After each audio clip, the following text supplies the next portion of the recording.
Yang terhormat Ibu Dekan Fakultas Ekonomi Ibu Nurjana SEMSI, yang saya hormati Wakil Dekan Fakultas Ekonomi Ibu Rafika Asaf SEMSI, dan saya hormati Bapak KPS Manajemen Bapak Dr. Rudianto SEMM, dan saya hormati Bapak KPS Ekbang Bapak Sukri SEMSI, dan para dosen sebagai narasumber. Shalom dan selamat pagi. Perkenalkan, nama saya Otniel dengan NIM 1903612011082. Di sini saya akan mempresentasikan hasil penelitian saya yang berjudul Pengaruh Motivasi Kerja dan Disiplin Kerja terhadap Kinerja Perangkat Desa Sepono Malino, Kecamatan Lamasi. Adapun latar belakang dari penelitian ini yaitu sumber daya manusia merupakan kunci kesuksesan sebuah organisasi dalam mencapai tujuannya, sehingga menjadi penting untuk meningkatkan kualitas sumber daya manusia yang ada dalam suatu organisasi. Perkembangan dan kinerja dalam organisasi itu sendiri tergantung pada produktif atau tidaknya sumber daya manusia yang ada dalam organisasi tersebut. Mengingat pentingnya pengelolaan sumber daya manusia dalam mencapai tujuan organisasi, maka organisasi perlu meningkatkan perhatiannya terhadap pegawai dalam meningkatkan motivasi dan disiplin kerja. Perangkat desa merupakan unsur utama sumber daya manusia yang menentukan keberhasilan penyelenggaraan pemerintah pada tingkat desa.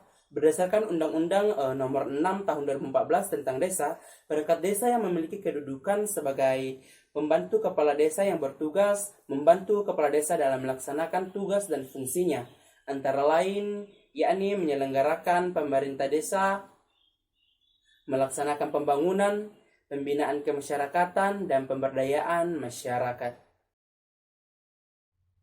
Selanjutnya, rumusan masalah. Dalam penelitian ini ada 3 rumusan masalah. Yang pertama itu, bagaimanakah pengaruh motivasi kerja dan disiplin kerja terhadap kinerja perangkat desa Sepono Malino, Kecamatan Lamasi. Yang kedua, bagaimanakah pengaruh motivasi kerja terhadap kinerja perangkat desa Sepono Malino, Kecamatan Lamasi. Dan yang ketiga itu, bagaimanakah pengaruh disiplin kerja terhadap kinerja perangkat desa Sepono Malino, Kecamatan Lamasi. Baik, selanjutnya yaitu kerangka pikir. Dalam penelitian ini terdapat 3 variabel. Yang pertama, motivasi kerja. Yang kedua, disiplin kerja, dan yang ketiga itu kinerja. Masing-masing variabel memiliki 3 indikator. Motivasi kerja memiliki 3 indikator. Indikator yang pertama yaitu mendorong gairah kerja, yang kedua meningkatkan prestasi, yang ketiga mewujudkan tujuan. Dan variabel yang kedua yaitu disiplin kerja. Indikatornya yaitu yang pertama taat aturan, yang kedua kepatuhan, yang ketiga tanggung jawab. Sedangkan variabel yang ketiga itu kinerja, di mana indikatornya itu yang pertama ketepatan waktu, yang kedua kualitas kerja, dan yang ketiga kuantitas hasil kerja. Kemudian kita rekomendasikan kepada suatu perusahaan. Selanjutnya itu hipotesis. Berdasarkan rumusan masalah yang telah dikemukakan sebelumnya, penulis mengemukakan hipotesis sebagai berikut. Yang pertama, diduga pengaruh motivasi kerja dan disiplin kerja terhadap kinerja perangkat desa Sepono Malino, Kecamatan Lamasi sudah jauh lebih baik dari tahun sebelumnya, walaupun masih ada yang kurang optimal. Yang kedua yaitu diduga pengaruh motivasi kerja terhadap kinerja perangkat desa Sepono Malino, Kecamatan Lamasi sudah jauh lebih baik dari tahun sebelumnya, walaupun masih ada yang kurang optimal. Yang ketiga itu diduga pengaruh disiplin kerja perangkat desa Sepono Malino, Kecamatan Lamasi sudah jauh lebih baik dari tahun sebelumnya, walaupun masih ada yang kurang optimal. Selanjutnya kita masuk dalam metode penelitian. Yang pertama itu waktu dan tempat penelitian. Tempat pelaksanaan penelitian ini dilakukan di kantor desa Sepono Malino, Kecamatan Lamasi pada bulan Februari sampai Maret 2019. Yang kedua itu metode pengumpulan data. Menurut Sugiono menjelaskan bahwa pengumpulan data dapat dilakukan dalam berbagai setting atau berbagai sumber dan berbagai cara. Dalam penelitian ini, teknik atau pengumpulan data yang digunakan penelitian meliputi teknik observasi, kuesioner, dan wawancara. Dalam teknik observasi yaitu teknik atau metode pengumpulan data dengan cara mengamati secara langsung objek yang diteliti. Observasi ini dilakukan untuk melengkapi data yang diperlukan dan sebagai bahan perbandingan antara teori dan praktik di lapangan. Selanjutnya yaitu kuesioner. Kuesioner yaitu teknik pengumpulan data dengan cara mengajukan beberapa daftar pertanyaan kepada pihak-pihak yang berhubungan dengan permasalahan yang diteliti.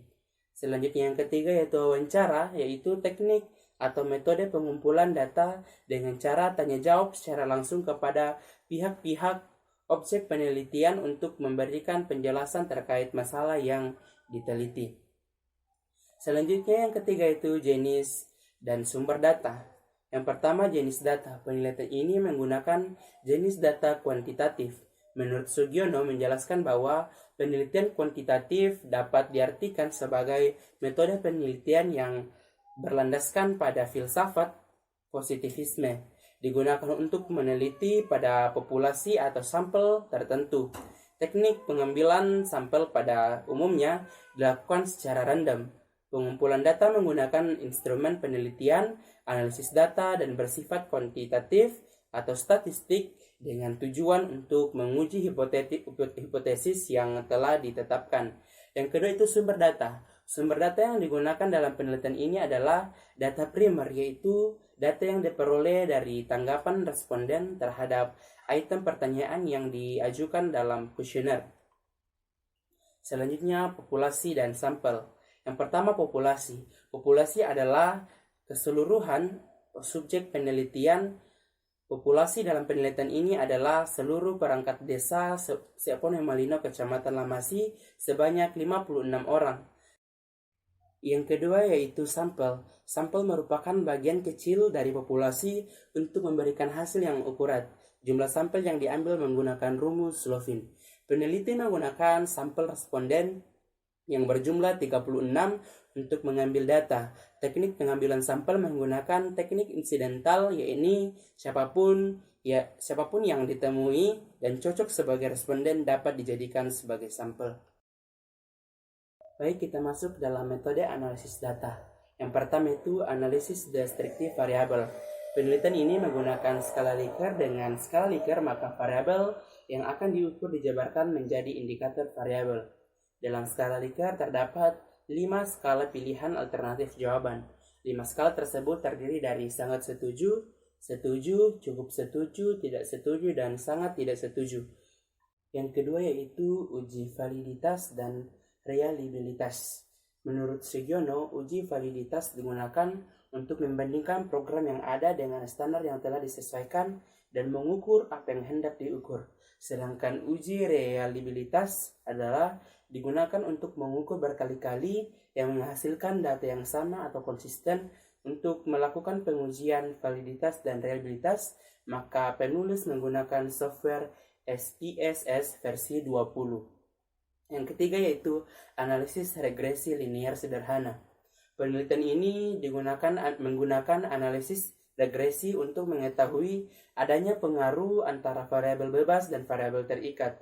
Menurut Sarwono dan Permana, analisis regresi adalah analisis yang meliputi metode-metode yang digunakan untuk memprediksi nilai-nilai dari satu variabel atau lebih variabel tergantung yang dihasilkan adanya pengaruh satu atau lebih variabel bebas. Itulah hasil proposal yang saya presentasikan hari ini. Jika ada kesalahan kata mohon dimaafkan. Assalamualaikum warahmatullahi wabarakatuh dan selamat pagi.